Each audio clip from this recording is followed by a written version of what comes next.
All right, let's talk about something that every single person in the export world knows all too well: financing. Getting it is absolutely critical, but man, it can be a huge headache. Today, we're going to break down a really powerful tool that's designed to fix that exact problem.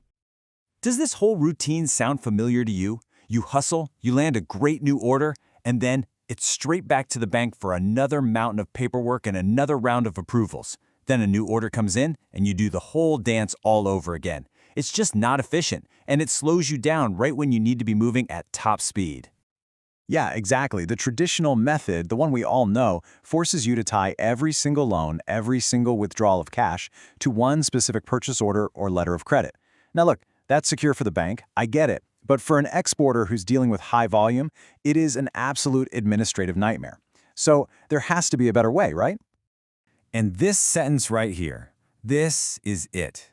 This is the whole solution in a nutshell. Just imagine having a flexible pool of money that you can just dip into whenever you need it. Kind of like a business overdraft, but it's custom built for export operations. This is the big idea we're going to unpack today. Okay, let's put a proper name to this thing.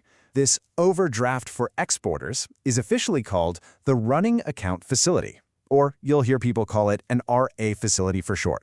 And trust me, for businesses that are constantly shipping goods all over the world, this is a total game changer. So the really crucial stuff is right here in this definition. First, it's a pre-shipment credit line. That means you get the cash before you ship the goods. So you can buy raw materials, pay your workers, all of that. And then, here are the magic words: without tying each withdrawal to a specific order. That phrase, right there, is the key to all this flexibility. This slide just lays out the difference so clearly, doesn't it? On the left, you've got the old way. It's rigid, it's one-to-one financing. And on the right, you have the new way, this flexible, fungible pool of funds. It's really a fundamental shift from just doing transactions to building a real financial relationship. Let's see how this actually works in practice. So, how does this actually function day to day? Because it's not a free-for-all, you know? The bank doesn't just hand over a blank check. There's a very clear, very structured cycle that keeps everything on track for both the exporter and the bank. So it all starts with the bank sanctioning a total limit. That's kind of your financial playground. Then you draw down funds as you need them. Now here's the catch. You don't need this specific order before you draw the cash, but you do have to produce that order for the bank pretty soon after, usually within about 30 days.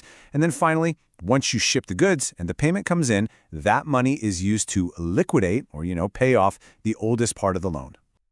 And this whole process is managed by a really simple but super effective accounting method: first in, first out, or FIFO.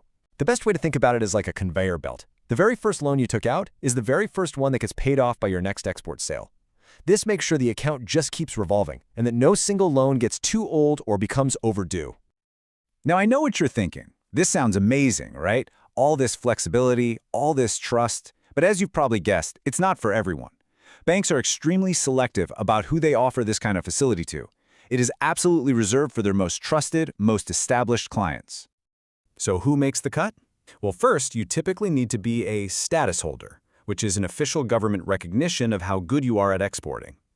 Second, and this is a big one, it's non-negotiable, you need a proven track record. We're talking years of consistent exports and a completely clean credit history. And finally, you just have to be in good standing overall. No overdue bills, no regulatory red flags, nothing.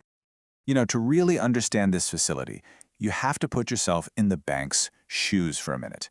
They are giving out money without an immediate, specific order tied to it, and that involves them taking on some very specific, very calculated risks. The first major worry for any bank is this: what if the exporter takes all those pre-shipment funds and just uses them for something else, right? Maybe they pay off a domestic loan, or maybe they invest in some real estate. That's a huge risk, because now that money isn't generating the export revenue that's supposed to pay back the loan in the first place. So how do they control for this? Well, they've got two key tools. First, they require the exporter to sign an end-use certificate.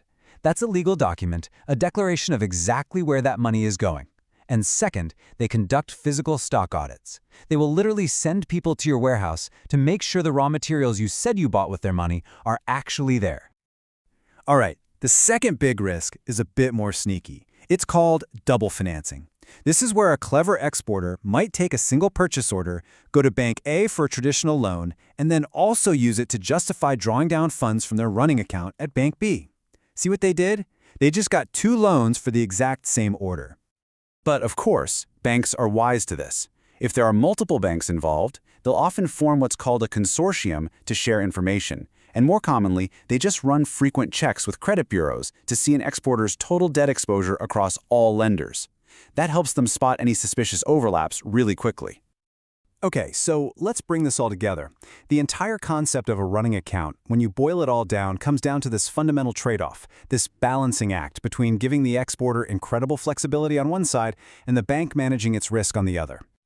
This table just lays it all out so well. I mean, look at that last row. If you're a project exporter, maybe you do a few huge, infrequent shipments a year, the old order-based financing is probably fine for you.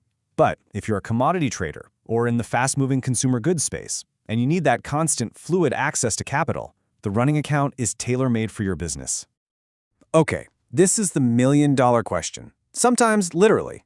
Just because a bank gives you a big, high limit doesn't mean you can draw all of it at once. The actual amount you can access is dynamic, and it's called your drawing power. Let's just walk through a quick example. Okay, so let's say the bank has looked at your business, they love your track record, and they've sanctioned a total running account limit of $1 million. That's your ceiling, your maximum. But as of today, you only have $800,000 worth of confirmed orders in your pipeline. This is the current, tangible business that you can actually show to the bank. So here's the crucial point.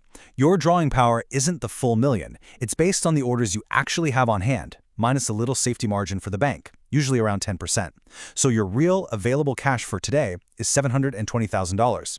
Your financing is always tied to the reality of your business, not just the potential. And that really is the heart of it all. This isn't just a loan product. It's a real partnership. The bank trusts the exporter based on their proven performance year after year. And in return, the exporter gets the operational freedom and the cash flow they need to compete and win on a global scale. You know, it really makes you wonder, doesn't it? As supply chains get faster and more complex, are these kinds of trusted, flexible financial relationships going to become the new standard? Are we moving away from those rigid, transaction-by-transaction models of the past? It's definitely something to think about. Thanks so much for watching.